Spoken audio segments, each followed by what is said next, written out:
जय हिंद साथियों, स्वागत है आपका अपना चैनल आइडियल स्टूडेंट लाइफ में। साथियों, इस वीडियो में हम बात करेंगे बिहार कर्मचारी इंटर स्तरीय संयुक्त प्रतियोगी परीक्षाओं के लिए जो खान सर के द्वारा पुस्तक प्रकाशित किया गया है, जिसका प्रैक्टिस सेट 10 को देखेंगे।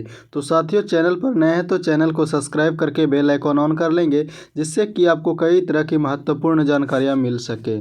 और अगर आप इस प्रैक्टिस सेट का PDF डाउनलोड करना चाहते हैं तो डिस्क्रिप्शन में टेलीग्राम ग्रुप का लिंक है, वहां से आप जा कर के PDF को डाउनलोड कर सकते हैं। तो साथियों, चलते हैं प्रश्न की ओर।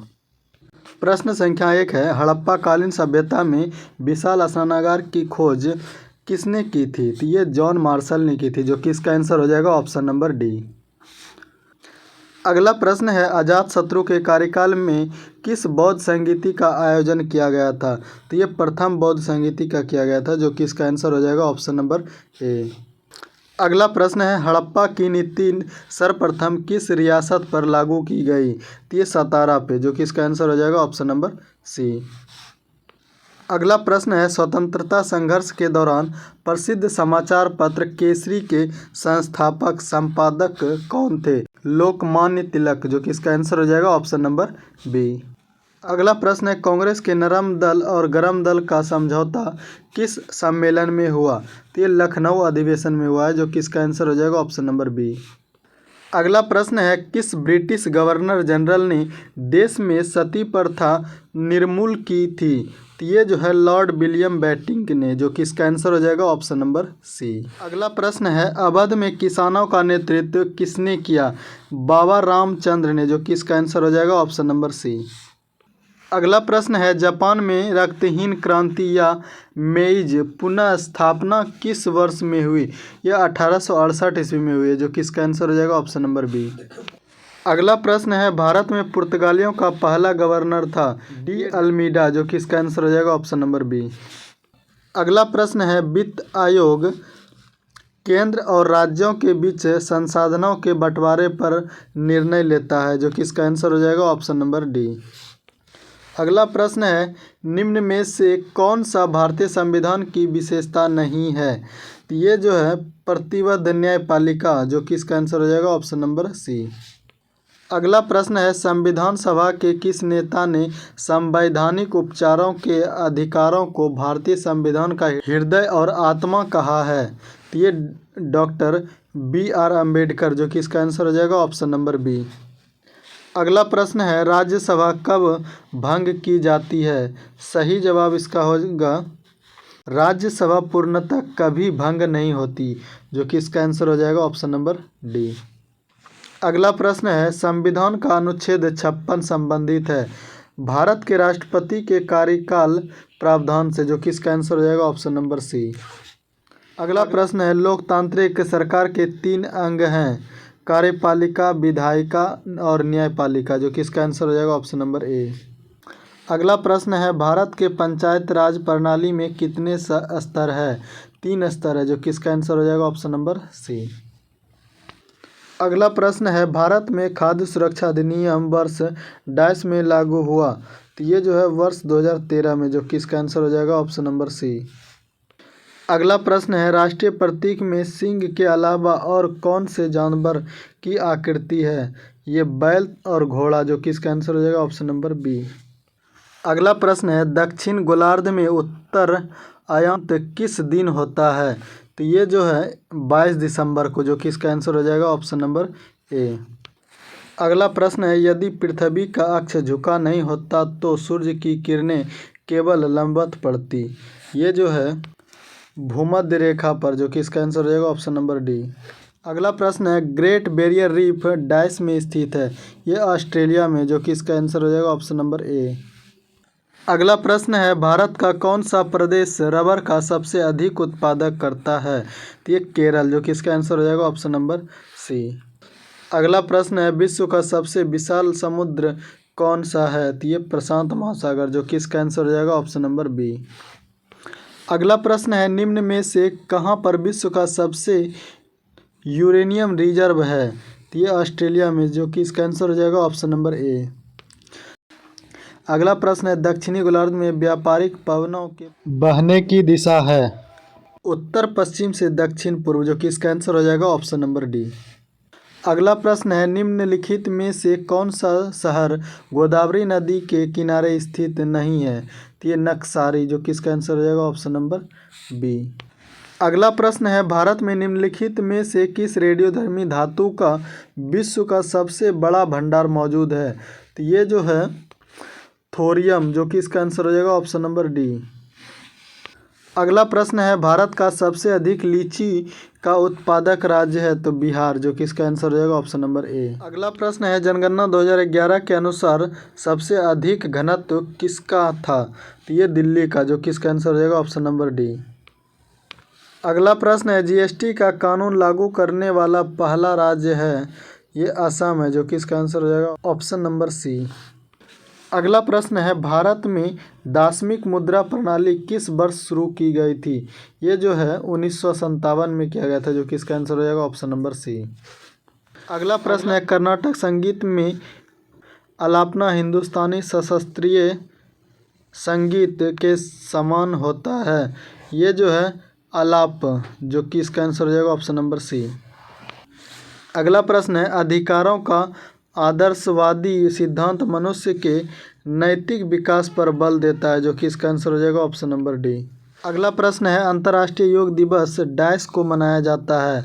ये 21 जून को, जो कि इसका आंसर हो जाएगा ऑप्शन नंबर डी। अगला प्रश्न है, बिरजू महाराज डैश के लिए एक प्रसिद्ध प्रतिपादक हैं? तो ये जो है कथक नृत्य से है, जो कि इसका आंसर हो जाएगा ऑप्शन नंबर ए। अगला प्रश्न है, जीवों की आकृति एवं संरचना का अध्ययन क्या कहलाता है? तो ये जो है आकारिकी कहलाता है, जो कि इसका आंसर हो जाएगा ऑप्शन नंबर बी। अगला प्रश्न है, एक कोशिकीय यूकेरियोटिक सूक्ष्मजीव को दिया गया नाम बताइए? प्रोटिस्टा, जो कि इसका आंसर हो जाएगा ऑप्शन नंबर बी। अगला प्रश्न है, भोजन का पाचन सामान्य रूप से डैश में होता है? तो ये छोटी आंत में, जो कि इसका आंसर हो जाएगा ऑप्शन नंबर सी। अगला प्रश्न, उभयचरों में की विधि होती है? तो ये जो है मुख, त्वचा, फुफ्फुस, जो कि इसका आंसर हो जाएगा ऑप्शन नंबर डी, उपरोक्त में सभी। अगला प्रश्न है, रक्त समूह प्रणाली की खोज डैश ने की थी? ये कार्ल लैंडस्टीनर ने, जो कि इसका आंसर हो जाएगा ऑप्शन नंबर डी।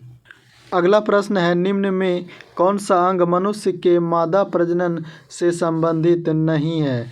ये शुक्रवाहिका, जो कि इसका आंसर हो जाएगा ऑप्शन नंबर सी।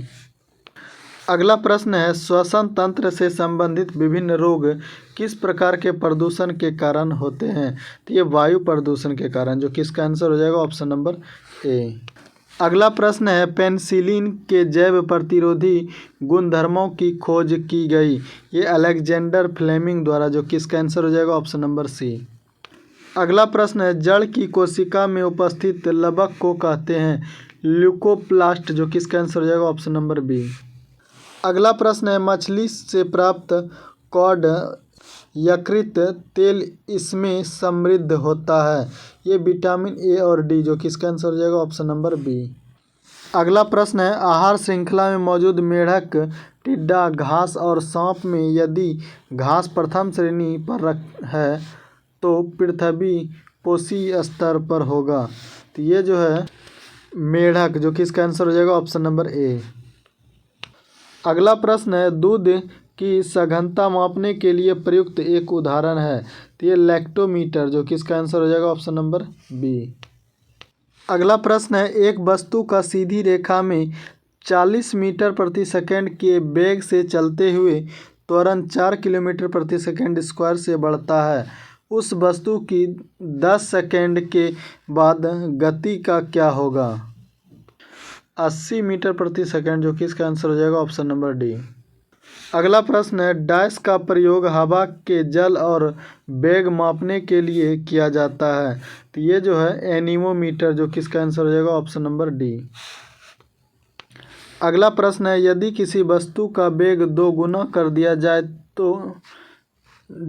तो उसकी गति ऊर्जा होगी 4 गुनी होगी, जो कि इसका आंसर हो जाएगा ऑप्शन नंबर ए। अगला प्रश्न है, मानव के लिए श्रव्य आवृत्ति की परास है 20 से 20,000 हर्ट्ज, जो कि इसका आंसर हो जाएगा ऑप्शन नंबर डी। अगला प्रश्न है, गहरे सागर में गोताखोर इसलिए विशिष्ट सूट पहनते हैं समुद्र के उच्च दाब से बचने के लिए, जो कि इसका आंसर हो जाएगा ऑप्शन नंबर ए। अगला प्रश्न है, प्रकाश वर्ष इसकी इकाई है, तो ये दूरी की, जो कि इसका आंसर हो जाएगा ऑप्शन नंबर ए। अगला प्रश्न है, प्रकाश कणों से मिलकर क्या बनता है? ये कणिका बनता है, जो कि इसका आंसर हो जाएगा ऑप्शन नंबर सी।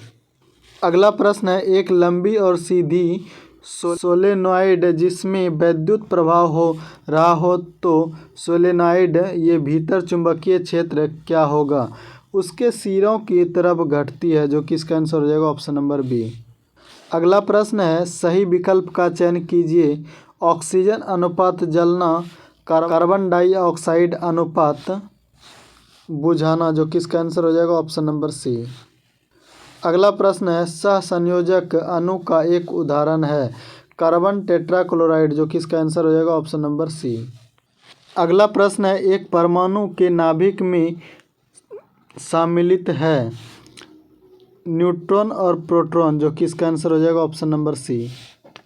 अगला प्रश्न है, निम्नलिखित में से कौन सा विकल्प अक्रिय गैस नहीं है? तो ये क्लोरीन है, जो कि इसका आंसर हो जाएगा ऑप्शन नंबर डी।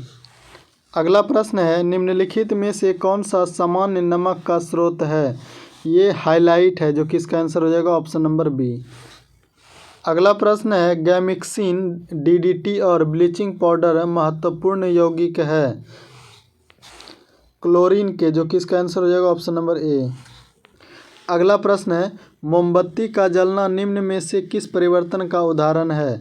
तो ये जो है भौतिक व रासायनिक परिवर्तन दोनों है, जो कि इसका आंसर हो जाएगा ऑप्शन नंबर सी। अगला प्रश्न है, गैल्वेनाइजेशन का मतलब इस्पात पर किसकी पतली परत के साथ आवरण करना है? ये जास्ता का, जो कि इसका आंसर हो जाएगा ऑप्शन नंबर बी। अगला प्रश्न है, ब्यूटेन तथा आइसोब्यूटेन ये जो है समावयव है, जो कि इसका आंसर हो जाएगा ऑप्शन नंबर बी। अगला प्रश्न है, संक्षेपण बहुलक का उदाहरण है टेरिलीन, जो कि इसका आंसर हो जाएगा ऑप्शन नंबर बी। अगला प्रश्न है, बंकिम चंद्र चटर्जी के आनंद मठ में किस विद्रोह का उल्लेख है? ये सन्यासी विद्रोह का है, जो कि इसका आंसर हो जाएगा ऑप्शन नंबर ए। अगला प्रश्न है, मगध विश्वविद्यालय कहाँ स्थित है? तो ये बोध गया में, जो कि इसका आंसर हो जाएगा ऑप्शन नंबर बी। अगला प्रश्न है, महाराष्ट्र के किस जिले में भारत का पहला कार्बन तटस्थ गांव का विकास हो रहा है? तो ये ठाणे में, जो कि इसका आंसर हो जाएगा ऑप्शन नंबर डी। अगला प्रश्न है, राष्ट्रपति द्रौपदी को देश के सर्वोच्च नागरिक पुरस्कार grade award of the chain of yellow star से सम्मानित किया गया है। यह किस देश का सर्वोच्च नागरिक पुरस्कार है? तो ये सूरीनाम, जो कि इसका आंसर हो जाएगा ऑप्शन नंबर बी।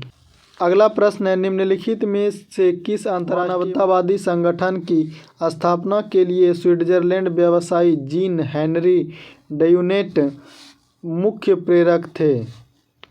अंतर्राष्ट्रीय रेड क्रॉस समिति, जो कि इसका आंसर हो जाएगा ऑप्शन नंबर ए। अगला प्रश्न है, निम्नलिखित में से कौन सी जनजाति भगोरिया उत्सव मनाती है? तो ये भील जनजाति, जो कि इसका आंसर हो जाएगा ऑप्शन नंबर सी। अगला प्रश्न है, प्रधानमंत्री उज्ज्वला योजना इनमें से किससे संबंधित है? ये एलपीजी कनेक्शन से है, जो कि इसका आंसर हो जाएगा ऑप्शन नंबर सी। अगला प्रश्न है, आईसीसी पुरुष क्रिकेट विश्व कप 2019 का आयोजन डैश में हुआ था? तो ये जो है यूनाइटेड किंगडम में हुआ था, जो कि इसका आंसर हो जाएगा ऑप्शन नंबर ए। अगला प्रश्न है, कर्नाटक में स्थित कैंगा किसके लिए प्रसिद्ध है? नाभिकीय संयंत्र, जो कि इसका आंसर हो जाएगा ऑप्शन नंबर बी। अगला प्रश्न है, संसद के 2 क्रमिक सत्रों के बीच अधिकतम कितना अंतराल होता है? तो ये 6 माह होता है, जो कि इसका आंसर हो जाएगा ऑप्शन नंबर डी। अगला प्रश्न है, भारत से मयूर सिंहासन कौन लेकर गया था? तो ये जो है नादिर शाह लेके गया था, जो कि इसका आंसर हो जाएगा ऑप्शन नंबर ए। अगला प्रश्न है, निम्नलिखित में से किसे वर्ष 2019 के लिए कला अभिनय रंगमंच के क्षेत्र में पद्म विभूषण से सम्मानित किया गया? बलवंत मोरेश्वर पुरंदेरे, जो कि इसका आंसर हो जाएगा ऑप्शन नंबर डी। अगला प्रश्न है, इनमें से कौन सा ब्रह्मपुत्र नदी का उद्गम स्थल है? तो मानसरोवर झील, जो कि इसका आंसर हो जाएगा ऑप्शन नंबर सी। अगला प्रश्न है, राष्ट्रपति और उपराष्ट्रपति दोनों के अनुपस्थिति में भारत के राष्ट्रपति का कार्यभार कौन संभालता है? तो ये जो है भारत का मुख्य न्यायाधीश संभालता है, जो कि इसका आंसर हो जाएगा ऑप्शन नंबर ए। अगला प्रश्न है, प्रसिद्ध यात्री और लेखक मोहम्मद इब्न बतूता किस देश से संबंधित है, जिन्होंने 14वीं शताब्दी में भारत सहित कई देशों की यात्रा की थी? तो ये जो है मोरक्को है, जो कि इसका आंसर हो जाएगा ऑप्शन नंबर डी। अगला प्रश्न है, निम्नलिखित में से किस कार्यक्रम से पहले गांधी इरविन समझौते पर हस्ताक्षर किए गए थे? द्वितीय गोलमेज सम्मेलन, जो कि इसका आंसर हो जाएगा ऑप्शन नंबर सी। अगला प्रश्न है, अंतर्राष्ट्रीय श्रम संगठन ILO की स्थापना किस वर्ष हुई थी? ये 1919 में हुई थी, जो कि इसका आंसर हो जाएगा ऑप्शन नंबर सी। अगला प्रश्न है, निम्नलिखित में से किसने भारत का 3 चरण वाला नाभिकीय शक्ति कार्यक्रम तैयार किया था? तो ये जो है होमी जहांगीर भाभा ने, जो कि इसका आंसर हो जाएगा ऑप्शन नंबर सी। अगला प्रश्न है, किसी लोक सेवक को निम्नलिखित में से क्या बनने की अनुमति नहीं है? सांसद, जो कि इसका आंसर हो जाएगा ऑप्शन नंबर बी। तो साथियों, आज का प्रैक्टिस सेट में कोई भी डाउट हो तो आप हमें कमेंट बॉक्स में पूछ सकते हैं, और अगर वीडियो अच्छा लगा हो तो वीडियो को लाइक करें और चैनल को सब्सक्राइब करके बेल आइकन ऑन कर लेंगे, जिससे कि कई तरह की जानकारियां आपको मिल सके। तो साथियों, आज के लिए बस इतना ही, मिलते हैं अगले वीडियो में, तब तक के लिए जय हिंद, वंदे मातरम।